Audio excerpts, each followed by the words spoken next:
necessarily those of the management and staff of WRAL or Capital Broadcasting Company.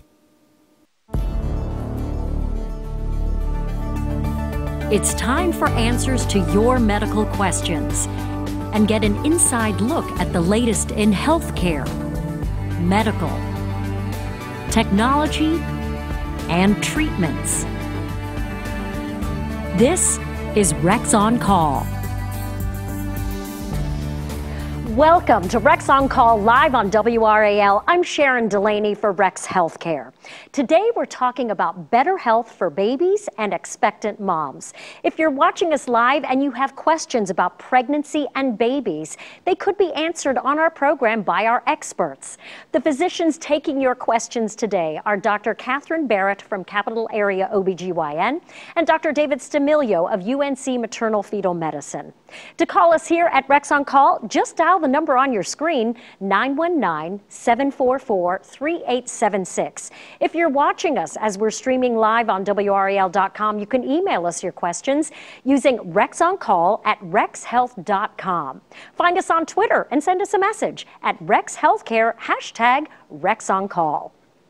For generations of families in Wake County and beyond, Rex Hospital has been the preferred place to deliver their babies. Last year, more than 5,600 babies were born at Rex. The annual total declined slightly during the recession, but has been rebounding. As you know, Raleigh is one of the best places in the country to start and raise a family. Rex Women's Center is proud to be part of that story.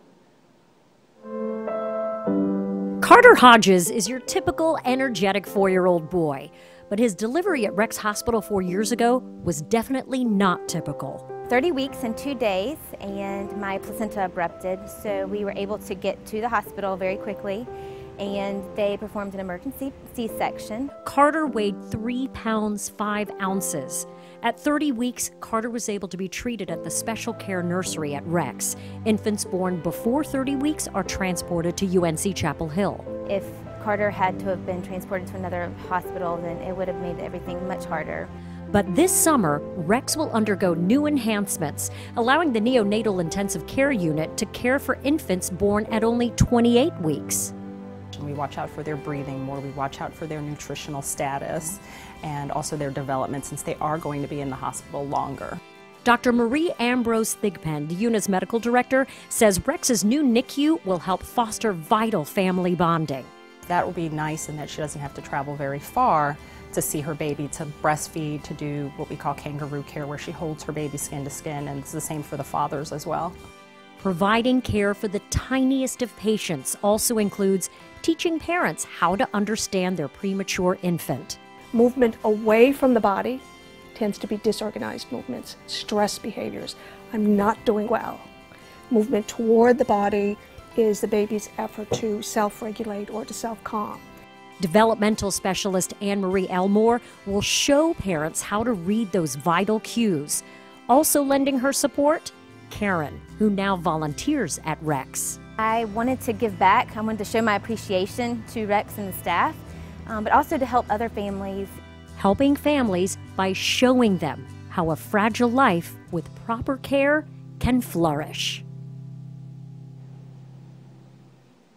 And you can see how well Carter's doing. My little one was in the special care nursery at Rex, so I know how great a place it is. And joining us now are Dr. Catherine Barrett and Dr. David Stamilio. Thanks so much for being here. Yeah. We wanted to talk again about this, the new Level 4 NICU that will be available starting this summer at Rex. That does change things for the way some of your patients will be handled, right? Let's start with you, Dr. Stamilio. Yeah, I think the biggest change is that the number of patients that will have to be transferred to UNC will decrease. And so, and what I mean by patients is actually the baby. Because oftentimes baby and mom need to be separated, and baby has to go to the referral center. But with an upgraded level of the NICU, there's less chance of that happening, and baby can stay at Rex with mom. But a maternal fetal specialist is available there at Rex to take care of those new babies that are so young, right? Yeah, so our group, the UNC Maternal Fetal Medicine group, works at Rex. We cover that hospital and also the UNC hospital. And then really the physicians that will be taking care of the newborn babies are the neonatologists, and they're on staff as well, and there to support even a preterm baby. Okay, Dr. Barrett, when a baby has to be separated from a mom in a situation like that, and you are the mom's doctor, what is that like for them? Well, it's very, as you can imagine, it's distressing and upsetting, and a lot of times it's hard to get the mom over to the mom has to recover from her delivery or her surgery, and so the baby leaves and the mom is not able to have that initial bonding time. So now that we're able to keep them both together, that's going to make a big difference. That's a huge thing, right? Right, it's a huge thing, and it's devastating for us as the physicians to have to send our patients away too, and I think it'll make the care at Rex that much better. That's terrific. Let's start with some of the things that we'd like to address for people at home.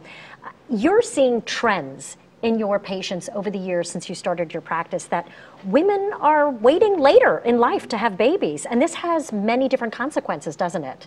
Let's talk about that, Dr. Barrett. So, definitely I think the maternal age is increasing a little bit. A lot of us are waiting and having careers and doing things, and then all of a sudden realizing that we're in our 30s or even early 40s and haven't yet gotten the family started. And so it definitely has some changes in the way that we have to counsel women preconceptually, and I always tell people to not wait till everything's perfect to have the baby, but wait until you can manage it. And is anything ever perfect timing to have a baby, right? But it does change because fertility does start to decline, and so women do need to put that thought into their process and their planning when they're ready to have a baby. What are those ages that you would recommend for a couple who may be together and they're not quite ready to have babies yet? Maybe they're in their early 30s, and I think there's maybe some grandmas out there ready to get things on the road too, or potential grandmas. What is the actual ages that you're talking with your patients about?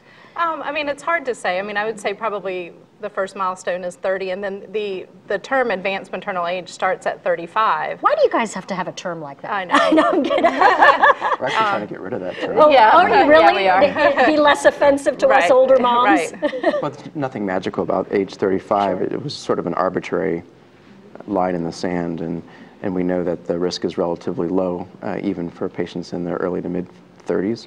And we really are trying to get rid of sort of that line in the sand of, if you're age 35, everything goes bad. That's not really the case.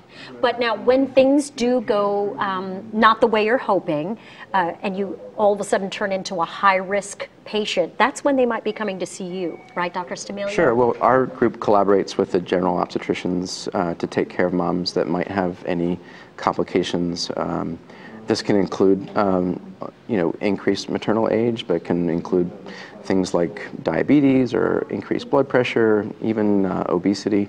As you pointed out, as moms are becoming older and older when they get pregnant, as anybody gets older, you have increased risk for health issues. In general. In general. And so that translates to our patients that are getting pregnant too. And so as the population is getting older when they're pregnant, they're becoming more apt to have high blood pressure or more apt to be diabetic. And so that's where we come into play and assist the general obstetricians in taking care of those patients. Now, one trend that you all are seeing, which is something that people could change, is women who are smoking and choosing not to stop during a pregnancy. How critical can this be for mom and baby? Well, smoking has all the health risks that we know, and it definitely increases your risk of hypertension and problems, but it also causes problems for the baby in that it can restrict growth. It can cause trouble with placental function. So there are lots of downsides to smoking. We are pretty aggressive in my practice, and I'd say most people are in working with our pregnant moms to try to quit smoking. It's it's certainly one of the big risk factors for adverse outcomes with pregnancy. So we're usually pretty supportive and collaborative with them on trying to get them to stop smoking during the pregnancy. And for the babies themselves, Dr. Barrett mentioned a couple of things. It can be really a terrible issue for a baby whose mom smokes. It's a big problem in North Carolina. Up to, on average, 12% of our population smokes during pregnancy, which is huge. And it's really represents the largest modifiable risk factor for prematurity and small babies. And so we could really unilaterally decrease the risk for those bad outcomes by by stopping smoking. Okay. All right. Lots more great questions and things to talk about with pregnancy and moms and babies. We are back right after the break to answer your questions. Just give us a call or send us an email.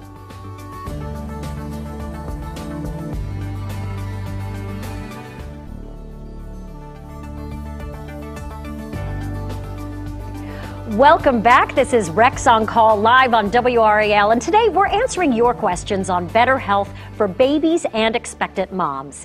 If you have questions, our experts are here to take them. Call in now at 919-744-3876. If you're watching us as we stream live on WRAL.com, you can email us your questions to rexoncall@rexhealth.com and find us on Twitter. Send us a message at RexHealthcare, #RexOnCall. So let's take some more questions now from Dr. Stamilio and Dr. Barrett. One person has, and I think a lot of women have this same thing, what are the best ways to deal with nausea and fatigue during pregnancy? Let's start with you, Dr. Barrett. Well, fatigue in pregnancy is sort of a normal process of the hormonal changes of the first trimester, and I usually just tell moms to really try to rest more. You're going to need more rest in the first trimester of pregnancy.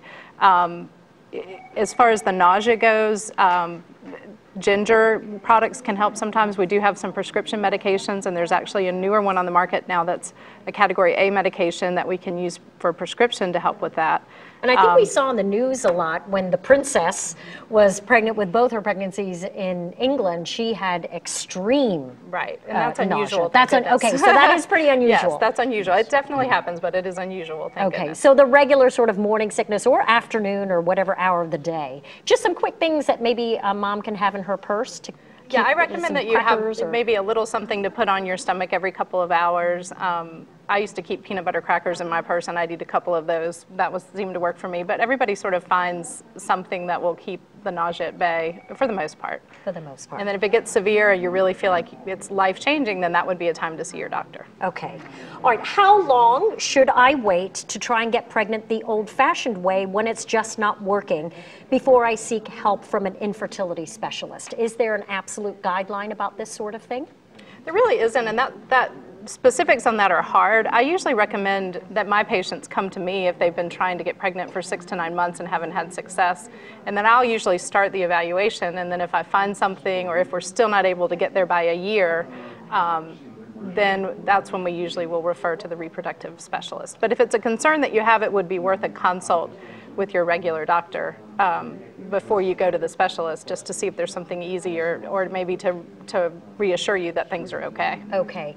And Dr. Stamilio, I wanted to bring you in on this. Sometimes it's a matter of knowing family history. For example, if you know you've got cystic fibrosis in your family line, and that's fairly common actually in North Carolina, from what I understand, what would be your advice? Would you maybe come to see a maternal fetal medicine doctor like yourself? Well, I think it's always a good thing to have some preconception care.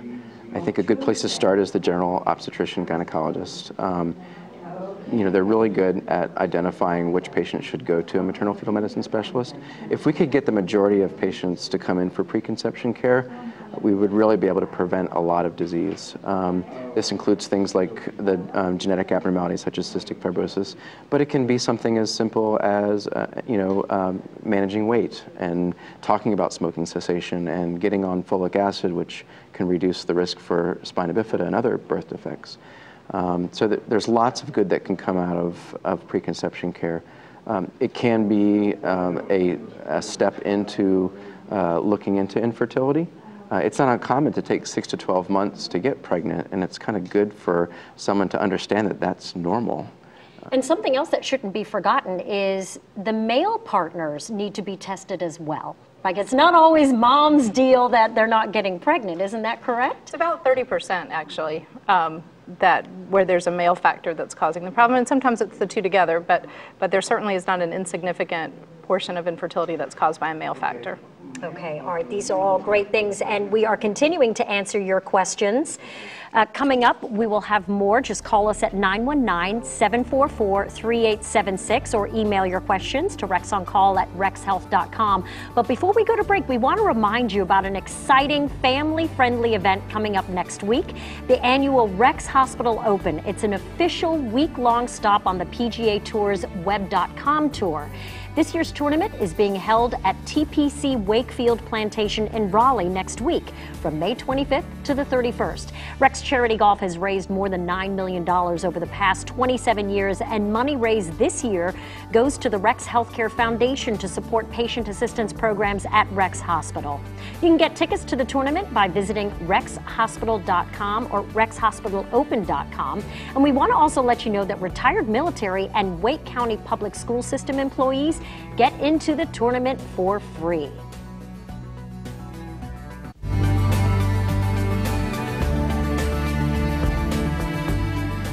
Welcome back to Rex on Call, live on WRAL. To reach us, call 919-744-3876 or email your questions to rexoncall@rexhealth.com. We're taking questions for better health for babies and expectant moms.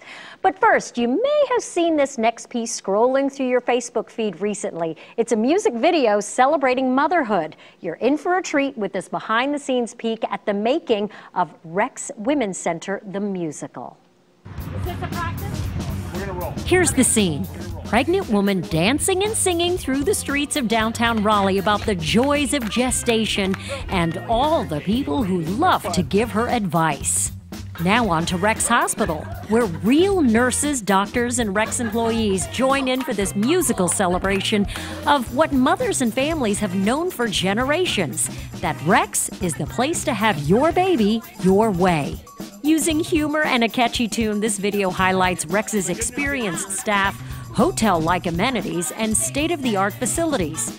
Here's a peek at some of the finished product, Rex Women's Center, the musical. Here it comes.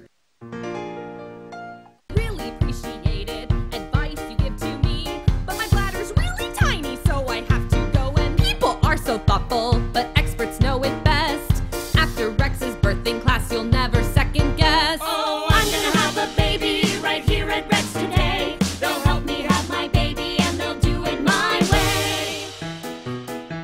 So when I start to panic, she tells me breathe and hum. I tell her please forgive me when I'm yelling Dad! Gummit isn't helping, but they stay cool somehow. They tell me it'll be okay, the baby's coming now. You're almost finished, and then you'll get to smile. But our work isn't over, we'll be with you for a while. Oh, I just had a baby right here at Rex today. They helped me have my baby and they did it my way. Don't you want to see the rest of it? Of course, just go to rexhealth.com. You will see it scrolling across on the top. It's a lot of fun. Well, we do have more questions to ask you. Something that is a condition that women can certainly change before they get pregnant is being obese. And that is something that's really affecting pregnancies, isn't it? Let's start with you, Dr. Barrett. It is. I mean, I think obesity is even more significant than smoking in a lot of cases just because it's so much more prevalent. And when I have a preconceptional visit with a patient, I usually talk about an exercise routine and really trying to optimize their weight to the best of their ability. There are some conditions like polycystic ovarian syndrome that make that a little more difficult to do just because losing weight with that condition is hard, but if you really focus on it, it can make a big difference in fertility. Okay. And improving your chances of getting pregnant. Now, Dr. Stamilio, what happens when you see, does an obese mother actually cause strain on a developing fetus? Or can it cause problems? Well, obesity can cause problems during pregnancy. There's an increased risk for diabetes during pregnancy. There's an increased risk for even birth defects during pregnancy with obesity. There's also increased risk for blood pressure problems, so high blood pressure. There's lots of things that obesity can do during pregnancy. The nice thing, though, is that you can modify some of those risks, and you don't need to get down to, completely normal weight. Even if you lose 10 or 15 pounds, you have some risk reduction. And so, some patients feel like it's futile. That they're never going to, lose 50 or 60 pounds.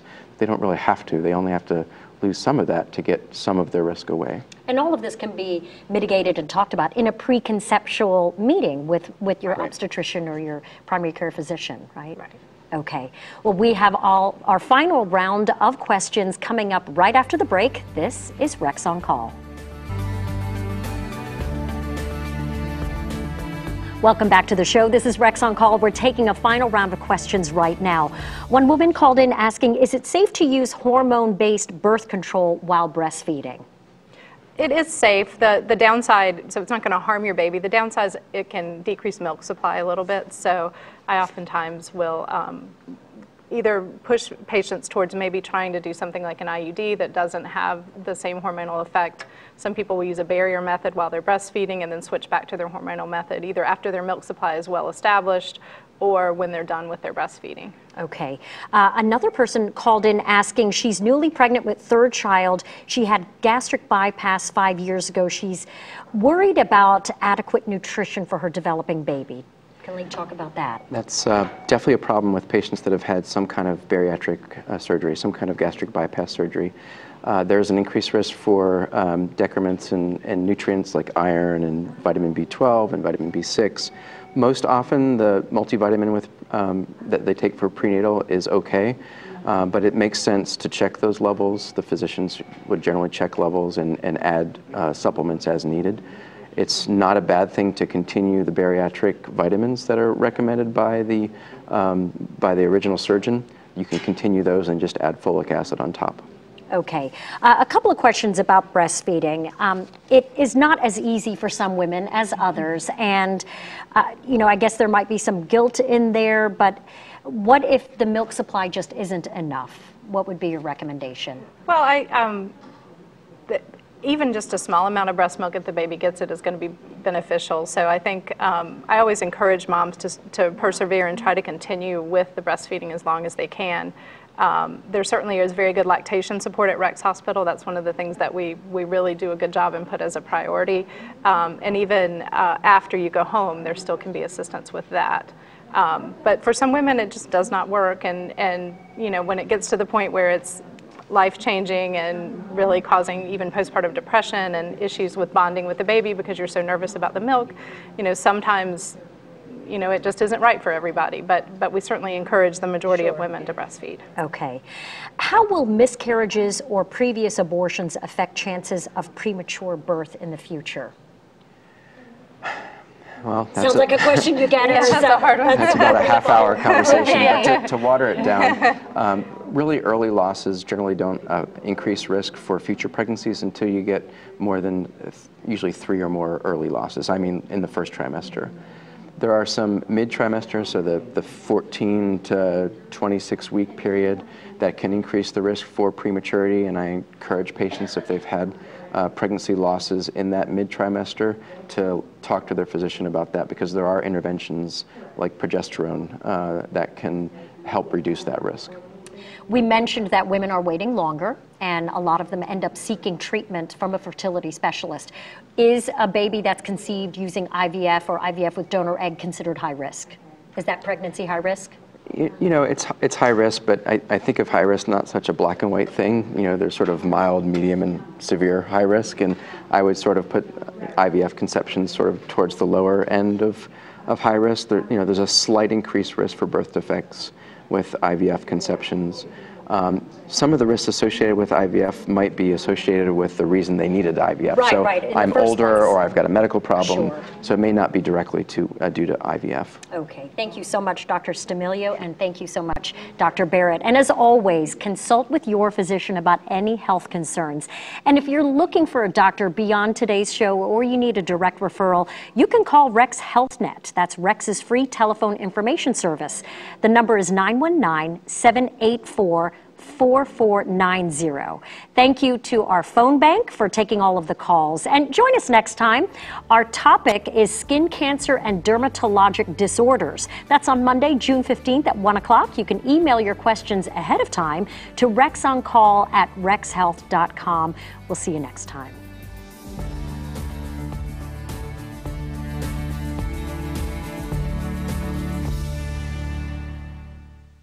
This has been a paid commercial program. Views expressed belong to its participants and are not necessarily those of the management and staff of WRAL or Capital Broadcasting Company.